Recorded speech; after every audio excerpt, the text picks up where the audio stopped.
There's a number that has quietly haunted financial planners for decades: $1,000. That's all it would have taken. Just $1,000 placed in the right hands in 1965. By 2023, that single investment would have grown to more than $36 million.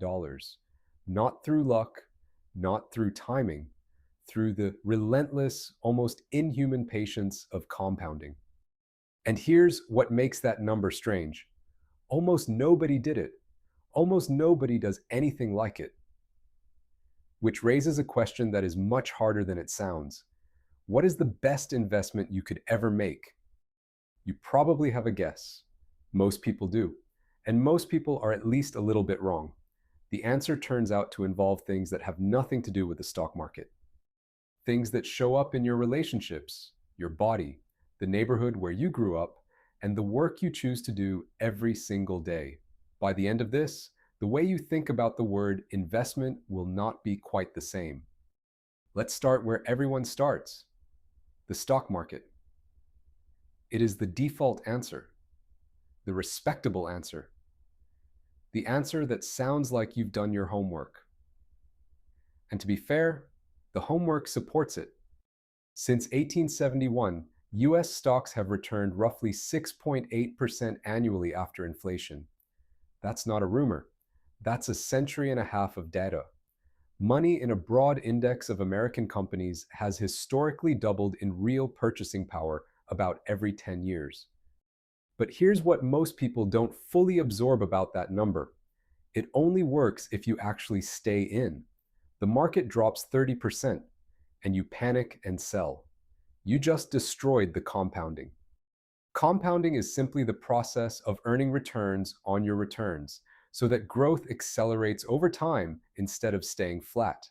It is the closest thing finance has to magic, and it is extraordinarily easy to accidentally turn off. Over any 15-year stretch, roughly 90% of professional fund managers, people who do this full time, with teams and years of experience, fail to beat a simple index fund that just holds the whole market. 90%. Every 1% in annual fees you pay to an active manager compounds against you. Over 30 years, a 1% fee difference doesn't cost you 1%. It costs you roughly 28% of your final portfolio. That's the quiet tax most investors never see on a single statement. The first lesson of the best investments is almost paradoxical. In the stock market, trying harder usually makes things worse.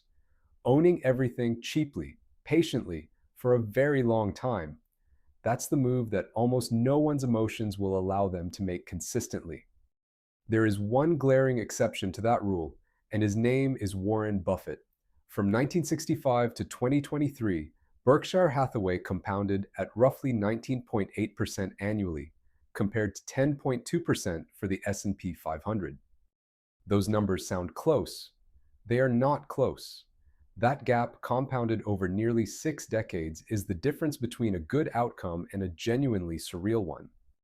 When Buffett bought a small candy company called See's Candies in 1972 for $25 million, most people would have called it a modest deal. By the time you're watching this, that single acquisition has produced over $2 billion in cumulative earnings.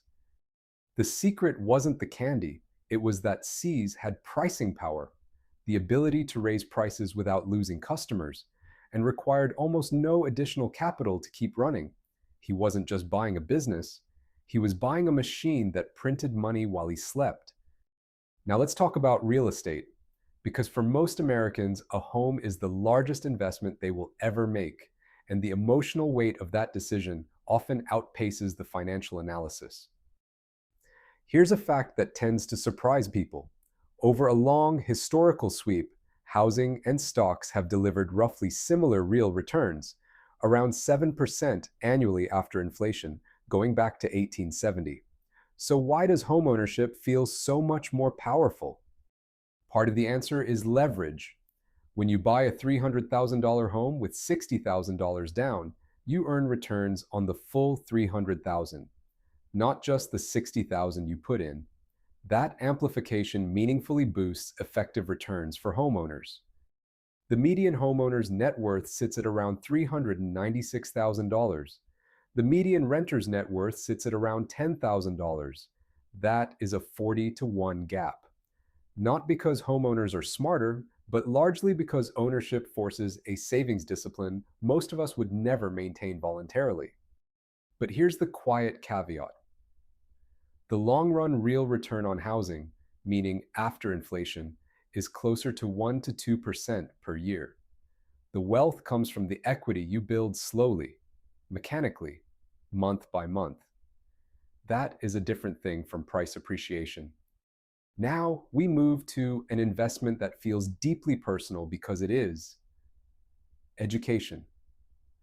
And this is where the story gets genuinely complicated because the average return and the individual return can be very, very different things. On average, a bachelor's degree is still one of the most powerful financial decisions a person can make. College graduates earn a median of around $69,000 per year, compared to around $40,000 for workers with only a high school diploma. Over a lifetime, that gap adds up to roughly $1 million in additional earnings. But that average conceals a reality that anyone who went to college knows in their gut. The return depends almost entirely on what you study, where you go, and what you do with it afterward. A computer science degree and a fine arts degree are both called bachelor's degrees. Their financial trajectories are not the same, and there's a path that prestige culture has systematically undervalued for a long time. Skilled trades. An electrician earns a median wage of around $61,000 a year. A plumber earns around $60,000. They typically graduate with little to no student debt. The average college graduate carries somewhere between $29,000 and $37,000 in debt out the door. When you account for 4 years of lost income while in school, plus decades of debt repayment, the financial case for college over a skilled trade is far thinner than most families ever calculate. The deepest lesson here isn't about college versus trades. It's about the difference between a credential and a skill. A credential is something you have. A skill is something you can do, and something the market will keep paying you for as long as you can do it well. Since 1980, the economic returns to high-level cognitive skills have increased by an estimated 30 to 40%. The world keeps paying more for the ability to think, adapt, and solve novel problems. The question is whether your education actually builds those things, or just certifies that you sat through them. Then, there is the investment category that produces the most extreme outcomes of any we've covered: owning a business. Self-employed business owners represent fewer than 10% of the American workforce. They hold roughly 40% of all household wealth. The median family wealth of a business owner is 4 to 5 times higher than that of a salaried worker. Business ownership is, statistically speaking, the most reliable path to serious wealth that exists in a market economy. And yet, most people will never seriously attempt it. Part of the reason is that the distribution of outcomes is terrifying. Venture-backed companies, the ones that had professional investors betting on them, fail to return investors' capital somewhere between 50 and 75% of the time. Owning a business means tolerating uncertainty that a stable paycheck makes very easy to avoid. But most of the wealth created by business ownership doesn't come from venture-backed moonshots. It comes from the restaurant, the plumbing company, the consulting practice, businesses that are unfashionable, unglamorous, and quietly printing money for someone who showed up consistently for 20 years. At this point, you might expect us to declare a winner: stocks or business ownership, education or real estate. But here's where the honest research forces a turn that most financial content is too uncomfortable to make. Start with your body. This sounds like a wellness platitude, so let's make it concrete. Regular physical exercise reduces your risk of heart disease by up to 35% and your risk of type 2 diabetes by up to 50%. Physical inactivity costs the US economy an estimated $117 billion a year in healthcare costs. Your body is not a separate category from your investment portfolio. It is the engine that runs every other investment you make. When the engine fails, the returns stop. The research on money and well-being has landed somewhere that should make all of us pause. A major reconciliation study found that for roughly 80% of people, emotional well-being keeps rising with income well beyond what was previously thought. Money does keep buying happiness further than we believed. The catch is that it matters enormously what the money replaces. Buying back your time, your health, your autonomy, those purchases tend to compound. Buying things that signal status to people you don't particularly like tends not to. Now we arrive at the finding that genuinely stopped us when we first encountered it. A massive study tracking millions of people over decades found that the single strongest predictor of upward economic mobility is something researchers call economic connectedness, what the rest of us would just call having friends across different walks of life. Growing up in a community where lower income and higher income people actually mix, actually know each other, actually share lunch, raises a child's adult income by roughly 20% on average. Not better schools, not higher local income, the friendships. Think about what that means. The most powerful investment you can make in a child's future might be the community you choose to live in, the team or neighborhood association that puts your family in the same room as people whose lives look different from yours. That is not a financial strategy. It is a social one, and the data says it works. So we come back to where we started. That $1,000 in 1965.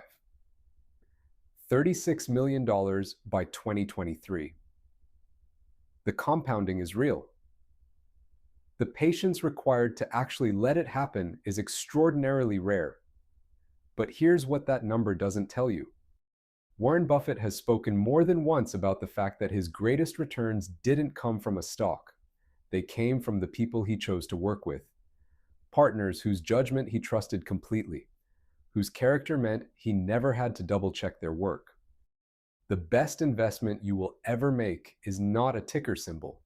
It is whatever you choose to compound deliberately. Your health, your skills, your relationships, your reputation, your time. These are the assets that don't appear on a brokerage statement. You already know how to invest financially.